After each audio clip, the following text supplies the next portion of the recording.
A very good morning to all of you children. मैं आज आप लोगों को पेट्रियोटिज्म लेसन का समरी सुनाने जा रहा हूँ। इस लेसन में 3 कैरेक्टर्स हैं, नाना जी, अजीत और नैना। अजीत और नैना दोनों भाई बहन हैं। अजीत अपने नाना जी से पूछता है कि नाना जी, देशभक्ति क्या है, पेट्रियोटिज्म क्या है।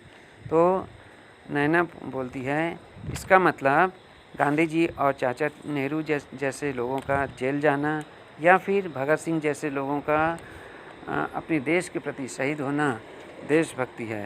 तो नाना जी बोलते हैं, नैना आप सही हो, लेकिन इसका मतलब और इससे भी बड़ा होता है।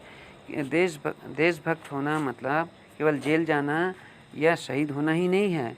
आप अपने देश से कैसे प्रेम करते हो, चाहे वो छोटा तरीका हो या बड़े तरीके से, है ना, ये भी एक देशभक्ति है। बोले कैसे? बोले आप अपने देश से, देश के लोगों से और यहाँ के कल्चर से, यहाँ की संस्कृति से कैसे प्रेम करते हो, ये भी एक देशभक्ति के बहुत बड़ा है।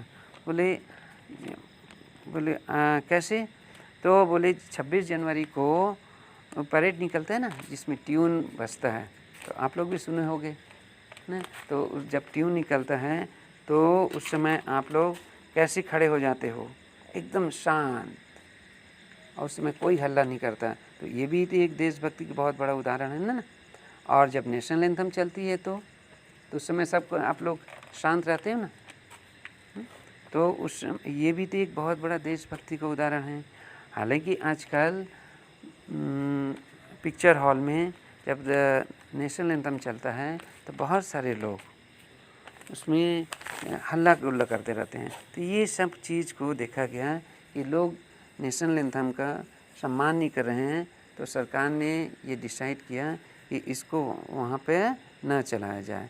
तो तब से वहाँ पे इसको प्रतिबंध लगा दिया गया है। और देशभक्ति के बहुत से उदाहरण हैं। मैं आपकी इसकी कहानी सुनाता हूँ। बोले तो क्या नाना जी, आप हम लोगों को ड्रैगन्स और डायनासोर्स का भी कहानी सुनाने जा रहे हो? अजीत ने कहा। बोले नहीं, आज मैं आप लोगों को एक रियल पीपल और उसके रियल प्रॉब्लम्स के बारे में मैं सुनाने जा रहा हूँ। बोले इस संडे को मैं आप लोगों को पिकनिक में यहाँ से 100 किलोमीटर दूर हिमापेट नामक गांव ले जाऊँगा, और है ना, जहाँ पे आपको देशभक्ति का एक बहुत ही बढ़िया कहानी सुनने को मिलेगा। ठीक है। तो उन लोग जो है 2.5 घंटा जर्नी करने के बाद हिमापेट नामक गांव पहुँचते हैं संडे को। फिर उस संडे को वहाँ पे थोड़ी देर रेस्ट करने के बाद, नाश्ता करने के बाद उन लोग जो है एक पेड़ के नीचे में बैठ जाते हैं, और वहाँ पर जो नाना जी कहानी सुनाना शुरू करते हैं। तो बोलते हैं कि एक लगभग 10 साल पहले एक लड़का था जिसका नाम आकाश था।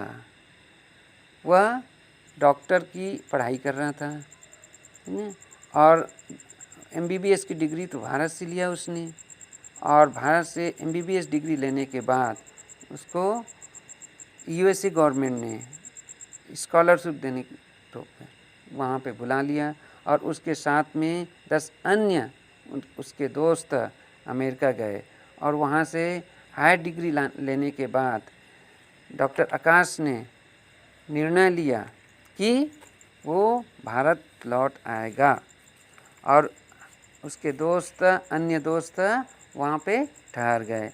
ठीक है। उसके आकाश के पापा तो बहुत खुश थे कि उसका लड़का हायर डिग्री, फॉरेन की डिग्री लेकर आ रहा है, और वो वहाँ बस जाएगा, वो भी बहुत पैसा कमाएगा जैसे कि उसके अन्य दोस्त कमा रहे थे। तो इस चीज़ से उसके पापा बहुत दुखी थे कि डॉक्टर आकाश वहाँ बसा नहीं, क्योंकि वो चाहता था कि वो खुद वहाँ बसे, वो अपनी फैमिली को वहाँ पे बुला ले, हम लोगों को बुला ले, ये उनकी इच्छा थी। तो एक दिन क्या होता है कि अचानक डॉक्टर आकाश को पता चलता है कि महामारी फैल चुकी है, एपिडेमिक फैल चुकी है। कहाँ पे? गांव में। तो डॉक्टर आकाश बिना बताए अपनी मम्मी पापा को वो गांव की तरफ चल देता है लोगों की सेवा करने के लिए। और उसके बाद 1 हफ्ते बाद बताता है कि मैं किसी गांव में लोगों की सेवा कर रहा हूँ। उसके बाद जैसे ही 1 हफ्ते थोड़ी दिन बाद और उनके मम्मी पापा को बताया जाता है कि आपका बेटा हॉस्पिटलाइज्ड हो चुका है, जो कि बहुत ही सीरियस कंडीशन में है ना। तो उसके मम्मी पापा तुरंत दौड़ करके हॉस्पिटल जाते हैं और उससे बातचीत करते हैं कि बेटा तुम खुद परेशान हो रहे हो और हम लोग को भी परेशान कर रहे हो। तो मेरी मम्मी देखो उसकी क्या कंडीशन है, वो कितनी परेशान रहती है, हमेशा तुम्हारे बारे में सोचती रहती है ना। तुम छोड़ करके क्यों नहीं वहाँ से आ जाते, ठीक है। तो इस तरह से वो, लेकिन आकाश कुछ नहीं बोल पाता, पापा जी आप मेरे को कभी नहीं समझोगे, है ना। तो उसके बाद ये सब बात होती है और उसके बाद क्या होता है कि कुछ महीनों बाद डॉक्टर आकाश नहीं रहते, वो इस दुनिया को छोड़ करके चले जाते हैं, ठीक है।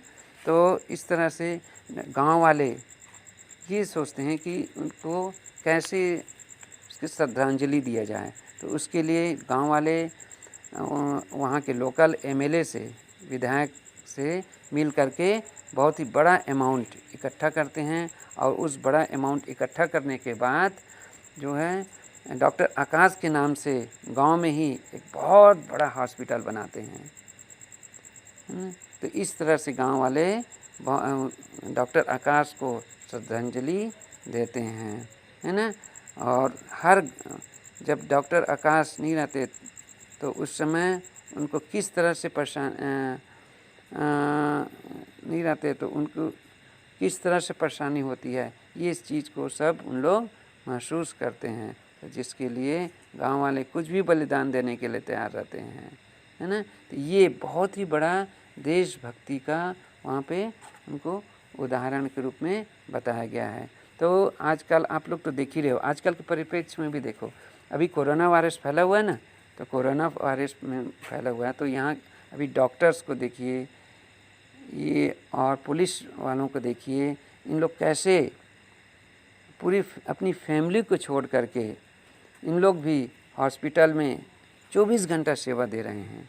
चाहे वो डॉक्टर्स हो चाहे पुलिस वाले हों, कैसे ये लोगों का सेवा कर रहे हैं। तो ये इससे बड़ा आप देशभक्त होने का क्या उदाहरण ले सकते हैं, है ना।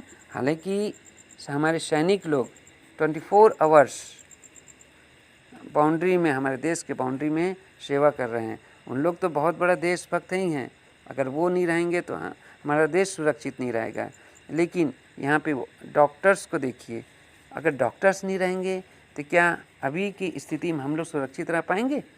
कोरोना पूरी तरह से पूरी दुनिया में फैला हुआ है, हमारे देश को पूरी तरह से हर लोग संक्रमित हो जाएंगे। तो इस संक्रमण होने से हमारे डॉक्टर्स लोग रात दिन हम लोग को संक्रमित होने से बचाने के लिए रात दिन लगे हुए हैं, है ना। तो इससे बड़ा देशभक्ति का और उदाहरण आप लोगों के सामने कुछ हो सकता है क्या।